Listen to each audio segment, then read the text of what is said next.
السلام عليكم ورحمة الله وبركاته. ازيكم يا حبايب قلبي؟ عاملين ايه؟ يا رب تكونوا بخير وصحة وسعادة. اللهم صل وسلم على سيدنا محمد وعلى آله وصحبه أجمعين.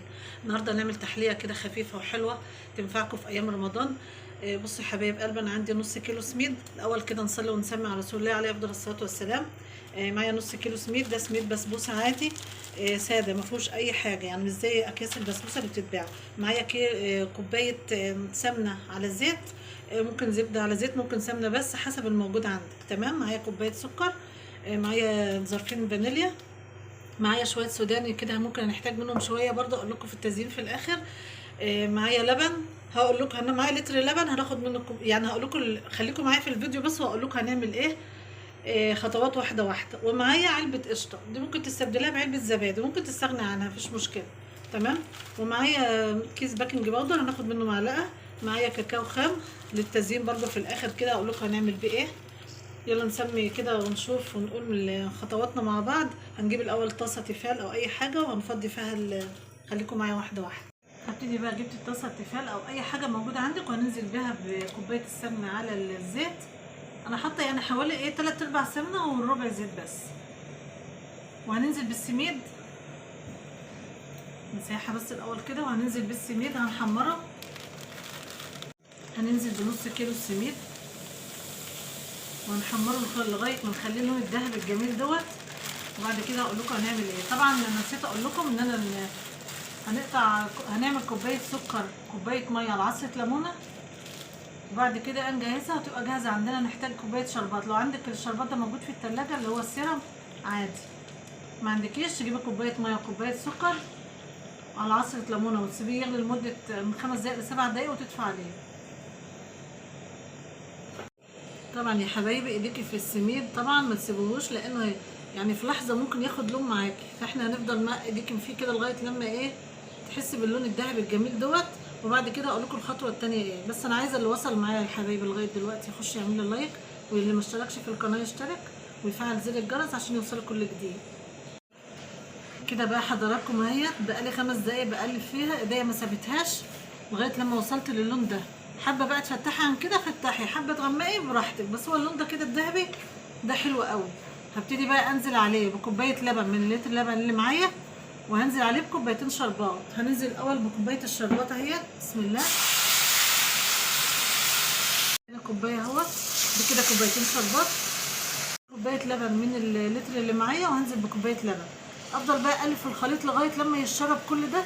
وبعد كده هقول لكم هنعمل ايه تاني. شربت خالص اهي زي ما حضراتكم شايفين، اهي شربت اللبن وشربت الشربات اللي انا حاطاها. كده بقى ارفعها من على النار وهنبتدي نصبها، ننزله في القالب بتاعنا. حابه تحطيه في قالب بايركس عادي، حابه تحطيه في العلب اللي هي الشفافه مفيش مشكله، لان هو مش هيخش الفرن الخطوه ديت. وهنركنه يهدى شويه، هنظبطه بقى في الصينيه ونسيبه في القالب. وبعد كده هقول لكم هنعمل الخطوه الثانيه ايه. هنجهز الكريمه. طبعا بقى هبتدي افرده كده وتوزعه عشان ما اخليش حته عاليه وحته ايه نازله، بنفس الطريقه كده زي ما حضراتكم شايفين اهو. هسيبه بقى ان هو ايه بره كده يهدى شويه لغايه لما نعمل الكريمه. حلوه قوي التحليه دي يا حبايب قلبي، جميله جدا، جربوها هتعجبكم ان شاء الله. وكده انا رفعت معاكم كوبايه سكر وكوبايه ميه وعصره ليمونه. هعمل الشربات اجهزه كده قبل ما نبدا اي حاجه. طبعا هسيبه كده مش هقلبه، اول ما يجي يغلي هقلبه، هسيبه يغلي لمده 7 دقايق كده، وبعد كده هطفي عليه. طيب انا جبت بقى ايه الحله بتاعتنا كده، ونبتدي ننزل باللبن ده، بقيه اللتر اللبن.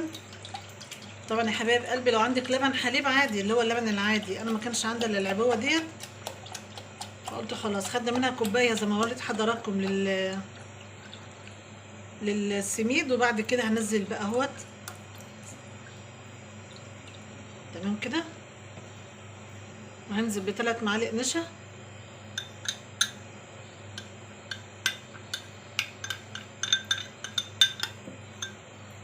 معايا كوبايه سكر.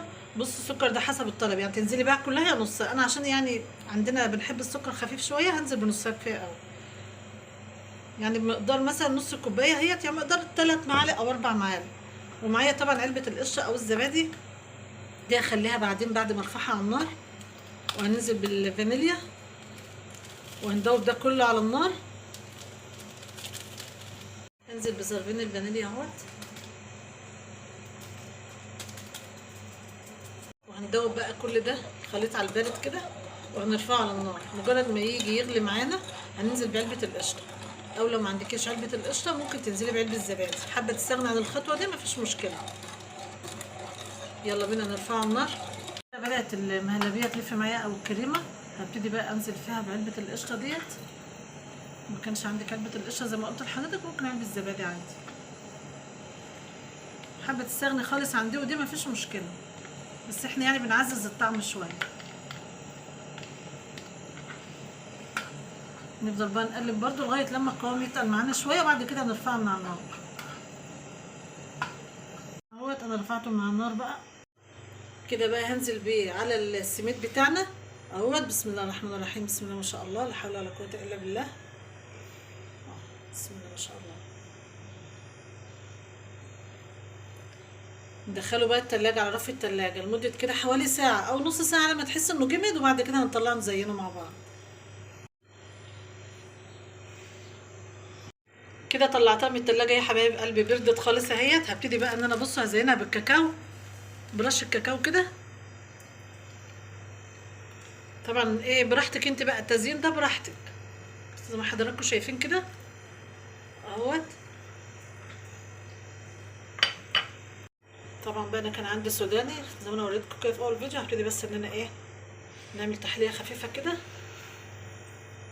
عايزه بقى رايكم في الكومنتات، تقولوا لي ايه رايكم. بسم الله ما شاء الله.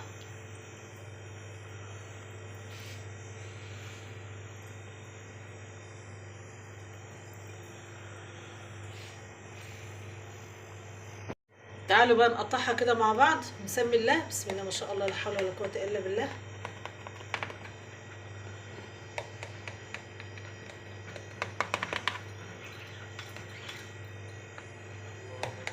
بسم الله ما شاء الله. صلوا على النبي يا حبايبي كده في الكومنتات، واللي ما اشتركش في القناه يخش يشترك يلا، وتقولوا لي ايه رايكم في التعليقات. بشكركم جميعا، بشكر كل الناس الجميله اللي موجوده معايا على القناه، كل اللي بيدخل يعلق لي ويكتب لي تعليق حلو. بحبكم، بشكركم في الله، بتمنى لكم التوفيق جميعا. يلا بينا بقى نحاول نطلع كده القطعه مع بعض كده ونشوفها بعد ما بردت، نتفرج على الجمال بقى بتاعها. بسم الله ما شاء الله، لا حول ولا قوه الا بالله.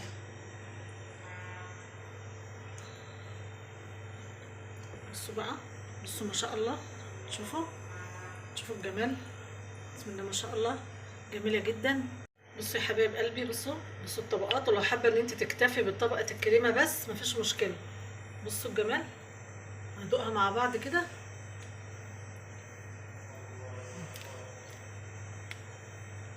تحفه بصراحه. كده اكون خلصت معاكم فيديو النهارده يا حبايب قلبي. اتمنى اشوفكم على خير ان شاء الله في فيديو جديد، والسلام عليكم ورحمه الله وبركاته.